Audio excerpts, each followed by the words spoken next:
नमस्कार, इस वक्त हमारे साथ है कुमार अमित जो इन दिनों पूरे बिहार की मीडिया में छाए हुए हैं और प्रशांत किशोर को बिना शर्त बेल दिलवाने के लिए बेसिकली पूरे मीडिया में तरह-तरह के इंटरव्यू आपने देखे होंगे।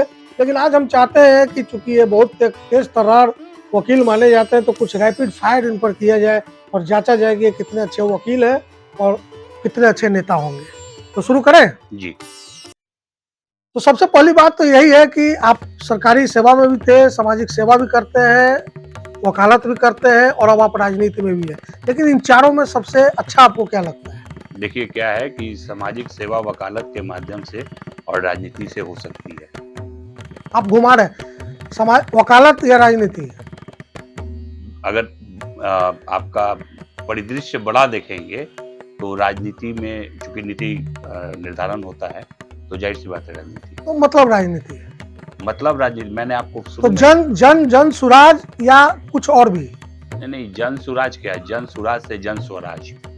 तो ज़रूरत पड़ेगी बदलाव के लिए तो दूसरी पार्टी भी या इसी में? जन स्वराज जिससे होगा, जो जन स्वराज के लिए आगे आएगा, सहयोग, समर्थन।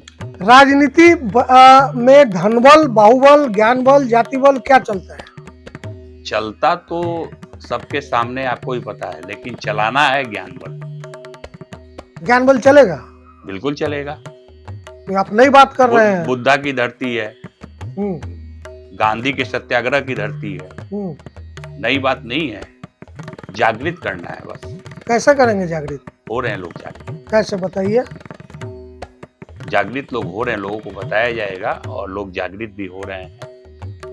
और ऐसा नहीं है, जागृत करने के तमाम माध्यम हैं। तो जाति की राजनीति में आप फिट है? ना मैंने आपको स्पष्ट तौर पे कहा कि जाति, धर्म, धन, और ये मैं बार-बार कह रहा हूँ। लोग समझेंगे?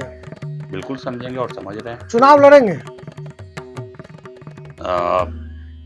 अगर जनता चाहेगी तो इतना क्यों, मतलब सोच क्यों रहे हैं? जनता चाहेगी तो लड़ेंगे। तो खुल के बोलिए, चाहेगी तो लड़ेंगे, सोचना क्यों? सोच नहीं रहे हैं। एजेंडा क्या है? मोतिहारी का चहुमुखी विकास। मोतिहारी का चौमुखी विकास या मोतिहारी के विकास का विकास?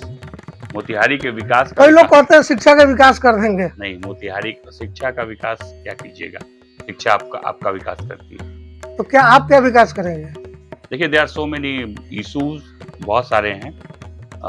यूथ को लेके मैं ज्यादा कंसर्न हूँ, उनके एजुकेशन को। क्या मुद्दे हैं यूथ के? अब यूथ का आप देखें ना, 3 मुद्दे जल्दी जल्दी बताइए। आप जैसे एक मोतिहारी में सेंट्रल यूनिवर्सिटी बहुत प्रॉम्प्ट एंड शो के साथ प्रारंभ किया गया, उसकी तुलना आप कर लीजिए साउथ बिहार सेंट्रल यूनिवर्सिटी गया से। यहाँ अंडर ग्रेजुएट कोर्स नहीं है, क्या मतलब है फिर? शराबबंदी पर क्या आप सलाह देंगे नीतीश जी को? जितने भी स्टेक होल्डर्स हैं, विपक्ष पक्ष, सबको बिठाएं। शराबबंदी खत्म हो या चलती रहे? नहीं, दो ही शब्द में बताइए। खत्म हो या चलती रहे? खत्म होनी चाहिए। खत्म होनी चाहिए। जिस तरीके से चल रही है शराबबंदी है ही नहीं। चालान को लेकर आपने कोई पत्र लिखा है, बड़ा सुन रहे हैं उसके बारे में जी। क्या है मुद्दा बिहार में, माफ कीजिए मोतिहारी में? सुझाव है कि चालान नहीं होना चाहिए। नहीं, सुझाव है, चालान क्यों नहीं होना चाहिए। अच्छा, मेरा ये कहना है कि पहले लोगों को जागरूक भी किया, ये शराबबंदी से बिल्कुल मिलता जुलता है।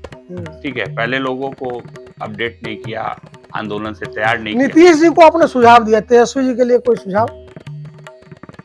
युवा हैं और ट्विटर पे और फेसबुक और तमाम सोशल मीडिया के माध्यम से बच्चों के बीच आने से बेहतर था कि गर्दनी भागा जाता है, फिजिकली प्रेजेंट होते। गर्दनी भागा जाता है। दिल्ली से राहुल गांधी कल आके गए। ठीक बात। तो सबको आप सुझाव दे रहे हैं, तो पीके को भी कोई एक सुझाव अगर देना चाहे तो क्या देंगे? पीके के लिए एक सुझाव मेरे तरफ से है, वो है old pension scheme of state cadre employees. ये होना चाहिए। मतलब आप ओल्ड पेंशन स्कीम की बात कर रहे हैं जी। तो पीके को इस मुद्दे पर बात करनी चाहिए। हाँ, करेंगे, मानेंगे आपका सुझाव? देखिए, मानेंगे नहीं मानेंगे वो उनका ये है, लेकिन युवाओं के लिए, युवाओं के संदर्भ में पीके क्या करे? युवाओं के संदर्भ में तो एक सत्याग्रह बहुत अच्छा किया उन्होंने करके। अब देखिए, बीपीएससी एक मुद्दा है और भी बहुत सारे मुद्दे हैं। उसमें बहुत सारे मुद्दे हैं। आपको लग रहा है कि केवल बीपीएससी का एक मुद्दा है। बिहार को सत्याग्रह चाहिए, आंदोलन चाहिए। बिहार को आंदोलन का क्या हाल है हसरे, वो आप देख रहे हैं। ठीक है, ये तो नए अंग्रेज सिर्फ गांधी जी चलेंगे या भगत सिंह भी चाहिए? नए अंग्रेज नहीं, भगत सिंह। आप देखिए, आप ये हम लोग उससे क्या ना बच्चों को गलत डायरेक्शन में ले जाएंगे और हासिल कुछ नहीं होगा। तो गांधी रेलिवेंट है आज भी, ये लोगों को समझना होगा। और आप प्रशांत, चंपारण के जो जनप्रतिनिधि है उनको भी कुछ सजेशन देना चाहेंगे? चुनाव नजदीक है, उनको क्या सजेशन देना है? आप सबको, आप नीतीश जी को दे रहे हैं, तेजस्वी को दे रहे हैं।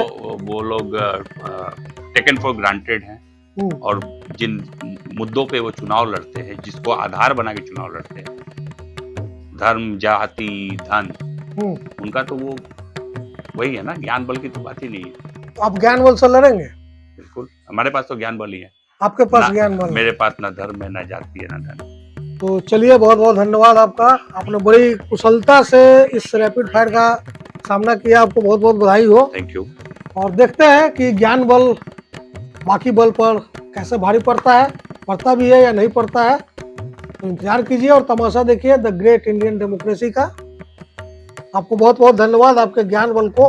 Thank you. जिस तरह से आपने पीके का बिना शर्त रिहाई कराया, निश्चित उस पर जो मैं विधिक ज्ञान का इस्तेमाल समझता हूँ आपने किया है, इसके लिए आपको बहुत बहुत बधाई। Thank you. देखते रहिए मत अभिमान।